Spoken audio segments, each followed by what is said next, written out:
Cuando leemos la Biblia desde la perspectiva jerárquica del mundo, colocamos a todo hombre sobre toda mujer y al marido sobre la esposa. Entonces, malinterpretamos el texto bíblico y le aplicamos de manera incorrecta un sentido autoritario a la relación matrimonial. Luego, vaciamos sobre el pasaje bíblico los conceptos mundanos de subordinación, de roles y de distribución del trabajo y lo mal aplicamos a la perspectiva bíblica del matrimonio. Hagamos un breve análisis, versículo a versículo, de Efesios 5 del 21 al 25, uno de los pasajes con el que más se argumenta la incorrecta autoridad jerárquica del hombre sobre la mujer.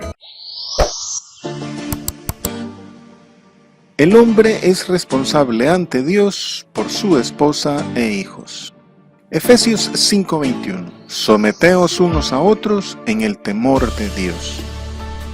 Es muy importante notar que el apóstol Pablo inicia sus recomendaciones diciendo someteos unos a otros, coincidiendo con el apóstol Pedro en esto. Al comenzar diciendo someteos los unos a los otros, implica primeramente que también el hombre debe someterse a su esposa. Esto significa que en el matrimonio cristiano la sumisión es mutua, y no solo esto, sino que también mandata a los varones a amar a sus esposas, como Cristo amó a la iglesia, colocando al Señor Jesús como ejemplo del buen esposo. ¿Qué hizo el Señor Jesús por su esposa? Se entregó a sí mismo por la iglesia, igual que Jacob, figura de Cristo, quien trabajó el doble por Raquel porque la amaba. Ahora bien, es muy significativo observar además que hasta después de señalar que la sumisión es mutua, se orienta entonces a las casadas que estén sujetas a sus maridos. Alguien dirá que el llamado a la mutua sumisión y el llamado a considerar a los demás como superiores a uno mismo es en sentido general de la asamblea cristiana y no en lo particular del matrimonio.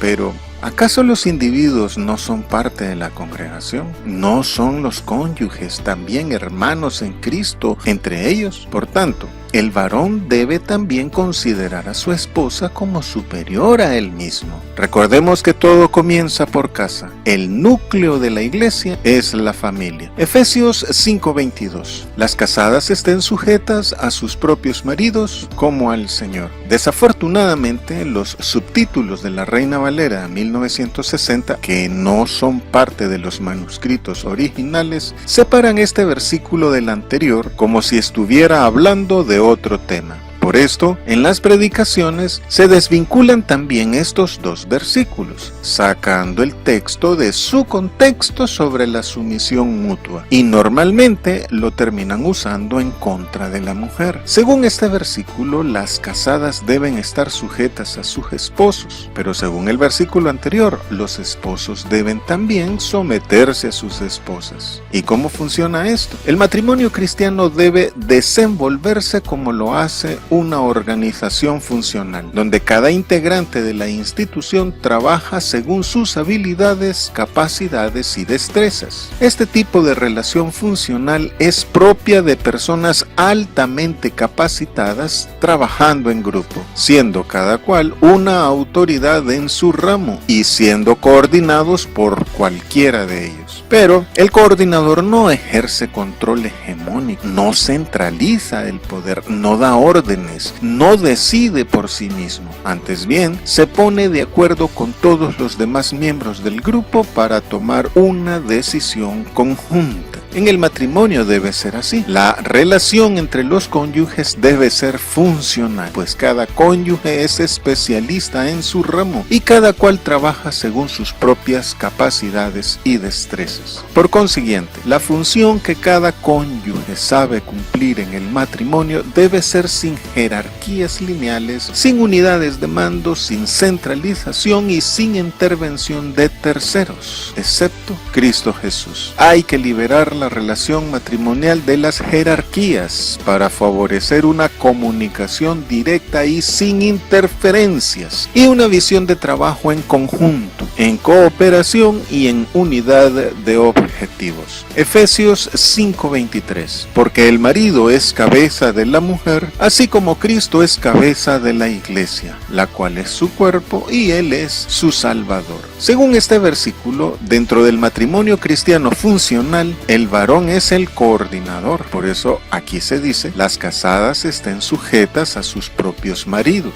Pero esto no significa que él puede enseñorearse de la relación. Antes bien, debe respetar la autoridad que representa a su esposa como ayuda idónea, como igual a él, y consensuar con ella la toma de decisiones. El apóstol Pablo nos aclara que la sujeción mutua es como la sujeción de cada creyente al Señor Jesucristo, es decir, una sujeción motivada por el amor y el servicio que construye y que dignifica. Ante la sujeción exigida y maltratadora, denigrante y violenta, el apóstol Pablo dice, no está el hermano o la hermana sujeto a servidumbre en cualquier caso, sino que a paz nos llamó Dios. ¿Por qué Dios escogió al varón como el coordinador de la relación matrimonial y familiar? El hombre fue puesto como cabeza, es decir, como el responsable de su esposa y de su familia por dos razones. La mujer proviene del varón y la mujer fue creada por causa del varón. Una rápida revisión de estos versículos nos hace observar dos cosas. Primero, ambas razones, proviene del varón y por causa del varón, conllevan la idea de origen y no de dominio. Pensar en el origen o procedencia de la autoridad que da el servir a los demás nos hace comprender que toda autoridad proviene de Dios. Dice el apóstol Pablo, Cristo es la cabeza de todo varón y el varón es la cabeza de la mujer y Dios la cabeza de Cristo, lo que nos lleva a la igualdad y a la sumisión mutua entre varón y mujer. Recordemos que en Cristo la autoridad está basada en el servicio, por lo que la frase el marido es cabeza de la mujer no debe entenderse de manera jerárquica o vertical,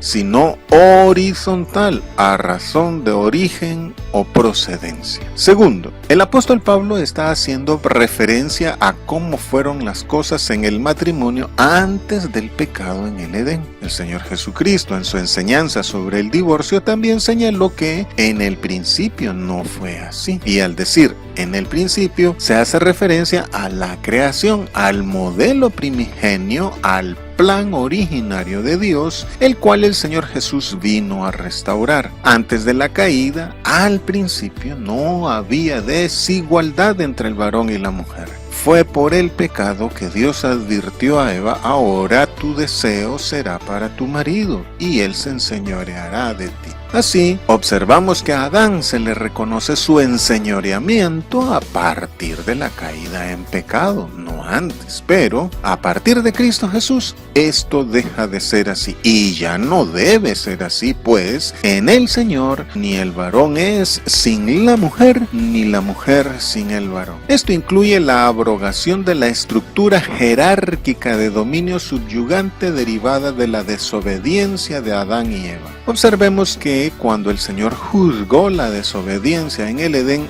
Dios no le recriminó a Eva ninguna usurpación del liderazgo masculino y tampoco por haber tomado la iniciativa. El Señor solo le pidió cuentas de su propia desobediencia y le describió las consecuencias de sus propios actos. Hay quienes agregan otra razón y dicen que el hombre es cabeza de la mujer porque Adán no fue engañado sino la mujer. Pero esto es sacar el texto de su contexto. El contexto histórico del argumento sobre el engaño a la mujer es la doctrina satánica de la mujer como la receptora del conocimiento en el Edén. Ante esta manipulación satánica del texto bíblico, el apóstol Pablo aclara: la serpiente no le hizo ninguna revelación a la mujer, sino que la mujer fue engañada. Ahora bien, ¿qué significa que el varón sea el responsable de la mujer y de los hijos?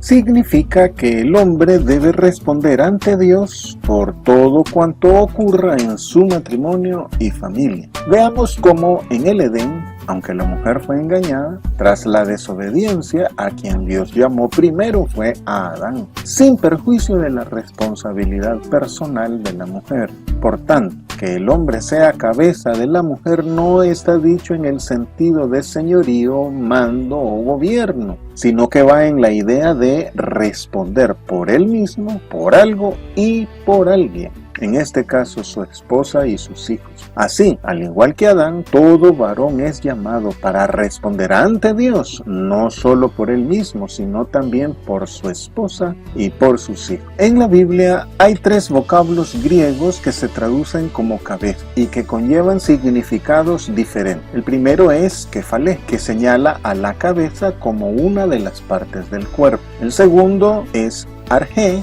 que significa gobierno, autoridad o dominio, y hegemón, que significa gobernador o príncipe. Y el tercero es oikodepostes, que significa padre de familia. Pero en cuanto al matrimonio y las relaciones de familia, la Biblia nunca usa los vocablos arjé ni hegemón, lo cual refuerza el hecho de la sumisión mutua y rechaza la tiranía machista. Hemos de aprender que toda autoridad, poder, gobierno y dominio pertenecen solo al Señor Jesucristo. Solo Él es el Rey y el Señor. En Efesios 5:23, el apóstol Pablo utiliza el vocablo kefalé, que al señalar a la cabeza como una de las partes del cuerpo alude a que ambos son una sola carne o un solo cuerpo. Por tanto, el varón como cabeza significa que él es el coordinador del matrimonio en sus relaciones funcionales. Ahora bien, cuando el apóstol Pablo manda a las mujeres jóvenes casadas a que gobiernen su casa, usa el vocablo griego oikodepostes,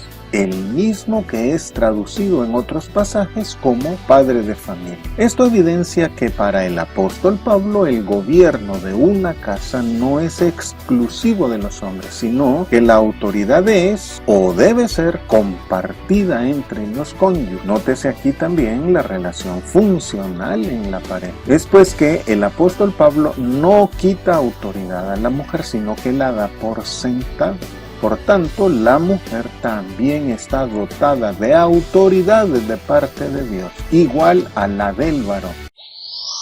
Hagamos que la palabra de Dios corra y sea glorificada. Si haces clic en me gusta, te suscribes, haces un comentario o compartes este video, ayudas a que este contenido llegue a más personas. Efesios 5:24. Así que, como la iglesia está sujeta a Cristo, así también las casadas lo estén a sus maridos en todo. La esposa, al ser identificada o comparada con la iglesia, es llamada a comportarse con su esposo como la iglesia se comporta con el Señor Jesucristo. ¿Qué debe hacer la mujer con su autoridad frente a la autoridad del varón? Tanto en Efesios 5:22 como 24, el apóstol Pablo usa el vocablo griego upotazo, que es traducido como sujeción, pero que su traducción correcta debe ser autosujeción. Este vocablo griego no evoca coacción, imposición u obligación, sino que hace referencia a tener disposición voluntaria. Esta disposición voluntaria a sujetarse es como la del Señor Jesús con sus padres terrenales o como la del cristiano ante las autoridades del gobierno. De este mismo modo, el apóstol Pablo orienta a la presentación libre y espontánea de la mujer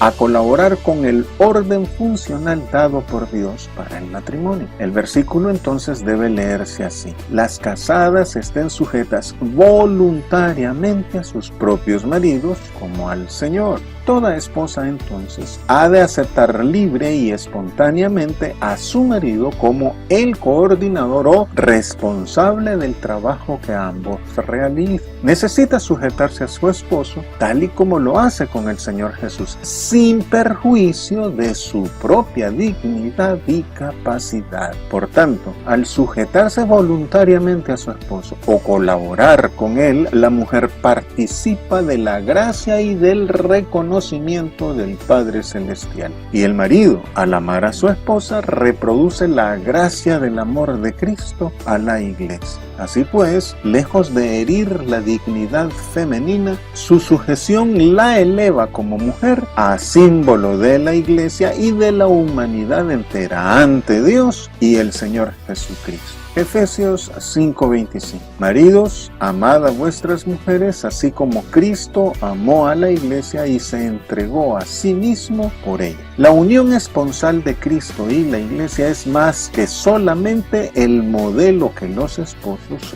deben reproducir. También es el fundamento de su modo de comportarse. Todo varón debe comportarse con su esposa como Cristo Jesús lo hace con la iglesia. El Señor Jesús se despojó a sí mismo y se hizo siervo de la iglesia, se humilló a sí mismo y fue obediente a la voluntad de Dios Padre hasta la muerte de cruz. Entonces, Dios el Padre, por haberse humillado a favor de su iglesia, exaltó a Jesús hasta lo sumo y le dio un nombre que es sobre todo nombre. El hombre, pues, debe servir a su esposa e hijos y humillarse por ello para tener el derecho ante Dios de ser cabeza de su mujer. Todo esposo podrá ser digno de la sujeción de su esposa solamente si hay en él este mismo sentir que hubo también en Cristo Jesús. No debe hacer nada por contienda o por vanagloria. Antes bien, con humildad, estimando a su esposa como superior a él mismo, no mirando por lo suyo propio, sino también por lo de ella y lo de sus hijos. El marido debe ganarse el reconocimiento de la esposa, no por la fuerza, sino por el servicio de él hacia ella, tal como Cristo lo hace por su iglesia. Más adelante el apóstol Pablo declara: nadie aborreció jamás a su propia carne, sino que la sustenta y la cuida, como también Cristo a la iglesia. El marido, pues, debe alimentar, cuidar y dar libertad a su esposa, como hace Cristo con la iglesia.